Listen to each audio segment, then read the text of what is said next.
नमस्कार मित्रांनो, भावी शिक्षक आणि शिक्षकांनो, टिप्स फॉर टी टेट या आगळ्या वेगळ्या नव्या यूट्यूब चॅनलमध्ये मी अक्षय विरकर तुम्हा सर्वांचं स्वागत करतो। आजच्या या व्हिडिओमध्ये आपण अतिशय महत्त्वपूर्ण विषयासंदर्भात चर्चा करणार आहोत। आता आजच्या या व्हिडिओमध्ये विषय कोणते आहेत की टेट 3च्या रिझल्टच्या हालचालींना वेग आलेला आहे। टेट 3 रिझल्ट बाबत काही अपडेट आहे ते आपण बोलणार आहोत आणि त्यानंतर सर्वात महत्त्वाचा आणखीन एक GR 31 जुलै 2025 ला आलेला आहे। त्या GR संदर्भात सुद्धा आपण आजच्या या व्हिडिओमध्ये बोलणार आहोत आणि त्यातल्या त्यात टेट 3चं जे काही नॉर्मलायझेशन आहे याच्यावर सुद्धा व्यवस्थितपणे बोलणार आहोत।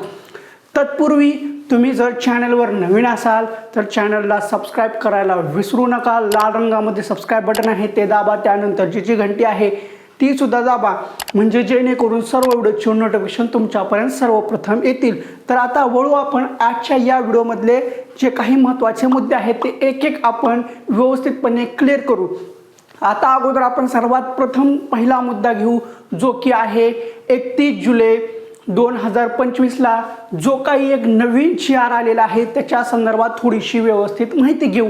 आता हा GR आपल्या शिक्षक भरतीच्या संदर्भातच आहे, जो की आहे अनुकंपा तत्वावर शिक्षक म्हणून जे काही नियुक्त झालेले आहेत किंवा जे काही नियुक्त होणार आहेत त्यांच्या संदर्भात हा अतिशय महत्त्वपूर्ण GR आहे। तर हा GR कशा संदर्भात आहे तर जे काही अनुकंपा तत्वावर शिक्षक म्हणून लागलेले असतात। आता शिक्षक भरतीमध्ये आपल्याला TET कंपल्सरी आहे, त्याच TETच्या संदर्भात अनुकंपा तत्वावर सुद्धा म्हणून जे काही शिक्षक लागत असतात त्यांच्यासाठी TET पास करणं हे अनिवार्य होतं। त्यांच्यासाठी पूर्वी ही 3 वर्षाची मुदत होती, पण जो काही नवीन GR आला, हा नवीन GR 31 जुलै 2025 ला आला। त्या GR नुसार असं नमूद करण्यात आलं की यांना वाढीव 5 वर्षाची मुदत दिलेली आहे।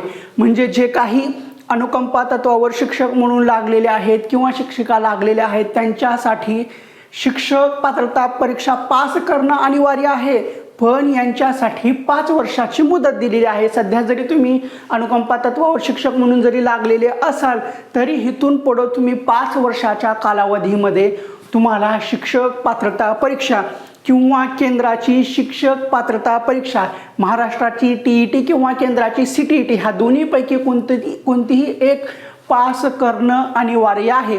मग आता हे कधीपर्यंत करायचं आहे तर जे काही सध्या शिक्षक सेवक म्हणून लागलेले आहेत किंवा त्यांचा कालावधी पूर्ण होत आहे त्यांच्यासाठी 1/9/2029 पर्यंत ही TET किंवा CTET पास करणं अनिवार्य आहे। मग आता या कालावधीमध्ये हे अनुकंपा तत्वावर लागलेले शिक्षक शिक्षिका आहेत, जर हे TET पास केले नाहीत तर मग काय, तर यांना तर हे या काय 1/9/2029 पर्यंत ह्यांना TET पास करणं मस्ट आहे। पण ह्या कालावधीमध्ये जर त्यांनी TET किंवा CTET पास केले नाहीत तर यांची नोकरी ही किंवा यांना हे अन्य पदावर यांना नियुक्ती दिली जाईल। तुम्हाला प्रशासकीय सेवेमधून काढलं जाणार नाही, पण तुमची नियुक्ती ही अन्य पदावर केली जाईल। असा हा 31 जुलै 2025 चा शासन निर्णय म्हणजे नवीन GR आलेला आहे, जो की अनुकंपासाठी अतिशय महत्त्वाचा आहे। जे अनुकंपा तत्वावर शिक्षक म्हणून शिक्षक किंवा शिक्षिका म्हणून लागलेले आहेत त्यांच्यासाठी हा होता। तुम्हाला GR आपल्या टेलिग्राम चॅनलवर मिळून जाईल। टेलिग्राम चॅनलची लिंक तुम्हाला इथं दिसत असेल, त्याची लिंक तुम्हाला डिस्क्रिप्शन बॉक्समध्ये सुद्धा असेल, तर तुम्ही टेलिग्राम चॅनल जॉईन करू शकता। आता वळू आपण अतिशय महत्त्वाच्या आपल्या जीवाभावाच्या लाडक्या प्रश्नाकडे, आणि जो काही राष्ट्रीय प्रश्न आहे की टेट 3चा निकाल कधी लागणार। आता सध्या टेट 3च्या निकालाबाबत प्रशासकीय पातळीवर अतिशय वेगवान हालचाली चालू आहेत, वेगवान हालचाली सुरू आहेत आणि हालचालीला अतिशय वेग आलेला आहे। आता आपला रिझल्ट कधी लागेल हा महत्त्वाचा प्रश्न आहे, तर याचं उत्तर आहे आपल्या शिक्षक अभियोग्यता व बुद्धिमत्ता चाचणी टेट 3चा निकाल हा येत्या 8 दिवसांमध्ये लागेल। आता लगेच प्रश्न पडला असेल येत्या 8 दिवस कधी, ह्या महिन्याचे 8 दिवस की पुढल्या महिन्याचे 8 दिवस, तर तसं नाही, ह्या महिन्याचे 8 दिवस। आता भूकंप होऊ, सुनामी होऊ, ज्वालामुखी होऊ, ह्या महिन्यामध्ये आपल्या शिक्षक अभियोग्यता व बुद्धिमत्ता चाचणी म्हणजे टेट 3चा निकाल लागणार आहे। आता मी हे का म्हणत आहे की ह्याला सुद्धा काहीतरी कारण आहे. आता जी काही लोकसत्ता पेपर आहे या लोकसत्ता पेपरमध्ये हे बातमी आलेली आहे आणि हे नावाजलेलं गावाजलेलं मेन मीडिया स्ट्रीम आहे लोकसत्ता. या लोकसत्तामध्ये बातमी सहसा फेक नसतात, त्यामुळे तुम्ही ह्या बातमीवर विश्वास ठेवू शकता. याच्यामध्ये आपले आयुक्त मॅडम यांनी स्पष्ट सांगितलं की हे त्या 8 दिवसामध्ये लागेल. पण आता लगेच प्रश्न पडला असतात की 8 दिवसामध्ये म्हणलं तर मग लगेच आज रिझल्ट लागेल का? तर आज रिझल्ट हा लागणार नाही. मग उद्या लागेल का? तर उद्या सुद्धा 100% लागणार नाही. जर लागलं तर देव पावला, पण आज आणि उद्या किंवा रविवारपर्यंत हा रिझल्ट लागणार नाही. मग येते 8 दिवस कधी? ते सोमवारपासूनचे नंतरचे 8 दिवस. पण मी तुम्हाला एक मधली हिंट सांगतो की आपला निकाल हा रक्षाबंधनाच्या 1 दिवस अगोदर लागेल. आता तुम्ही कॅलेंडरमध्ये पहा रक्षाबंधन कधी आहे, त्याच्या आदल्या दिवशी आपला रिझल्ट लागेल. त्याच्या मागं सुद्धा एक महत्त्वाचं कारण आहे की जी काही टेट 2वर जी काही भरती प्रक्रिया चालू होती विथ इंटरव्ह्यूची, त्याची प्रक्रिया त्याची जी काही मुदत होती त्याची मुदत वाढवलेली आहे आणि ती मुदत 7 तारखेपर्यंत दिलेली आहे. ती मुदत तोपर्यंत संपून जाते, त्यानंतर आपल्या टेट 3चा रिझल्ट लागलेला असेल. आता याच्या बाबतीत आणखीन एक महत्त्वाची याच्याशी निगडीत महत्त्वाची गोष्ट आहे की नॉर्मलायझेशन. आता तुम्हाला प्रसारमाध्यमातून वेगवेगळ्या सोशल मीडियातून ऐकायला येत असेल की एकीकडून ऐकायला येतं की नॉर्मलायझेशन होणार आहे. तर नॉर्मलायझेशन हे 100% होणार आहे.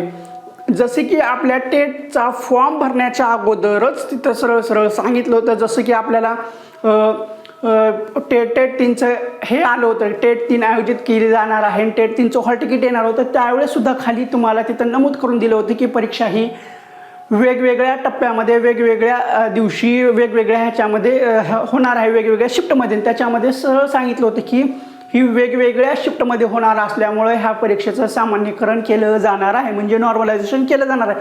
हे त्यावेळेस स्पष्ट केलं होतं. त्यांनी सरळ सरळ आपल्या त्या निवेदनामध्ये सांगितलं होतं. जसं काही त्यांचं ते प्रसिद्धीपत्रक होतं, प्रसिद्धीपत्रकामध्ये स्पष्ट सांगितलं होतं त्यानुसार टेट 3चं हे नॉर्मलायझेशन होणार आहे, म्हणजे होणार आहे. पण आता आपल्याला ऐकायला काय येतं की सगळ्यांना ऐकायला येत असेल की नॉर्मलायझेशन होणार आहे, 100% होणार आहे. पण काही जण म्हणतात की नॉर्मलायझेशनचे रॉ मार्क्ससुद्धा दाखवणार आहेत आणि नॉर्मलायझेशन नंतरचे सुद्धा मार्क दाखवणार आहेत. एक गट म्हणतो की आपल्याला फक्त नॉर्मलायझेशन केलेले मार्क दिसणार नाहीत, नॉर्मलायझेशन नंतर जे काही आपले मार्क आहेत ते दिसतील. असे वेगवेगळे गट आहेत. पण मी तुम्हाला एकदम अत्यंत अंतःकरणातून सांगतोय की आपल्या टेट 3चा निकाल हा लागल्यानंतर आपल्याला फक्त आपले मार्क्स दिसतील. हे मी एक माझ्या 6व्या इंद्रियानुसार सांगतोय. 6th सेन्स जो सांगतोय तो सांगतोय की जसं आपल्या टेट 2चा रिझल्ट लागला होता, आपल्याला फक्त आपले फायनल मार्क्स पाहायला भेटले होते ॲज इट इज, तसंच आपल्याला ह्या टेट 3मध्ये सुद्धा नॉर्मलायझेशन करून झाल्यानंतर जे काही फायनलाइज्ड मार्क्स असतात तेच आपल्याला ह्याच्यामध्ये सुद्धा पाहायला मिळणार आहेत. पण आता परीक्षा परिषद काय करतंय ह्याच्यावर सर्वात महत्त्वाच्या गोष्टी आहेत. त्यांना वाटलं ते रॉ मार्क्ससुद्धा दाखव तर ते दाखवतील, पण शक्यता तशी धुसर आहे. आपल्याला फक्त फायनल मार्क्स दिसतील. आता टेट 3चा रिझल्ट कसा लागतो, कसा पाहायचा, त्याची प्रोसेस कशी असते ते आपण सगळं पुढच्या व्हिडिओमध्ये पाहू. पण तत्पूर्वी आता तुम्हाला तुमच्या प्रश्नाचं उत्तर भेटलं असेल की टेट 3चा रिझल्ट हा आज ना उद्या लागणार आहे, ह्या महिन्यामध्ये 100% लागणार आहे. पण आज आणि उद्या तर लागणार नाही, पण पुढल्या आठवड्यामध्ये रक्षाबंधनच्या 1 दिवस अगोदर आपल्या टेट 3चा रिझल्ट हा लागलेला असेल. आता याच्यामध्ये आणखीन तर काही तांत्रिक अडचणी येणार नाहीत. जेवढ्या काही तांत्रिक अडचणी आल्या होत्या त्या सगळ्या सॉल्व्ह झालेल्या आहेत. पण जे काही लोकसत्ताची जी बातमी आहे त्या बातमीनुसार आपल्या टेट 3चा रिझल्ट हा येत्या 8 दिवसामध्ये लागेल. आज नाही, उद्या नाही, परवा नाही, पण सोमवारपासूनच्या नंतर त्या आठवड्यामध्ये. पण रक्षाबंधनच्या 1 दिवसापूर्वी लागेल. मी हे वारंवार का सांगतोय त्याच्यावर थोडासा स्ट्रेस द्या आणि नंतर तुम्हाला याच्या संदर्भात रिझल्ट लागल्यावर लक्षात येईल की रिझल्ट आपला कधी लागणार आहे. रक्षाबंधनच्या 1 दिवस अगोदर. तोपर्यंत आपला रिझल्ट हा लागलेला असेल. तर ठीक आहे, आजच्या या व्हिडिओमध्ये एवढंच ठीक आहे. तुम्हाला हा व्हिडिओ कसा वाटला तो कमेंट बॉक्समध्ये सांगा. व्हिडिओ आवडला असेल व्हिडिओला लाईक करा. व्हिडिओ पाहून तुमचा काही फायदा झाला आहे असं वाटत असेल तर आणि तरच आपल्या चॅनलला सबस्क्राईब करा. लाल रंगामध्ये सबस्क्राईब बटन आहे ते दाबा. त्यानंतरची जी घंटी आहे ती सुद्धा दाबावं. ऑल नोटिफिकेशन बेल सिलेक्ट करा म्हणजे जेणेकरून सर्व व्हिडिओचे नोटिफिकेशन तुमच्यापर्यंत येतील. आता आपल्या चॅनलवर जवळजवळ 88% हे व्ह्यूअर्स जे आहेत ते सबस्क्राईब न करता व्हिडिओ पाहणारे आहेत, तर तसं करू नका. चॅनलला सबस्क्राईब करा.